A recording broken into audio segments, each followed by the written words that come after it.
Hi friends, welcome to our channel. ఈరోజు మనం Nobel బహుమతి గురించి చూద్దాం. అయితే నోబెల్ బహుమతిని ఇంతవరకు మన భారతీయులు ఎవరెవరు తీసుకున్నారు అన్న దాని మీద ఒక ప్రశ్న. నోబెల్ శాంతి 2025కి మరియానాని వరించింది, అది అందరికీ తెలిసిన విషయం. అయితే భారతీయులుగా ఎవరు తీసుకున్నారంటే రవీంద్రనాథ్ ఠాగూర్ లిటరేచర్‌లో 1913 సంవత్సరంలో తీసుకోవడం జరిగింది. సివి రామన్ ఫిజిక్స్ 1930లో తీసుకున్నారు. హరగోబింద్ ఖురానా ఫిజియాలజీలో 1968లో తీసుకున్నారు.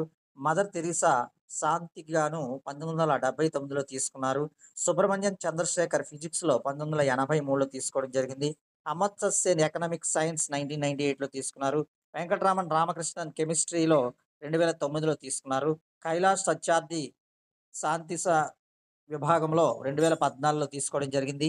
అభిజిత్ బెనర్జీ ఎకనామిక్స్ సైన్స్‌లో 2019లో తీసుకోవడం జరిగింది. ఇంతవరకు మనకి నోబెల్ బహుమతిని తీసుకున్నటువంటి భారతీయులు అనేది చాలా చాలా ఇంపార్టెంట్ బిట్.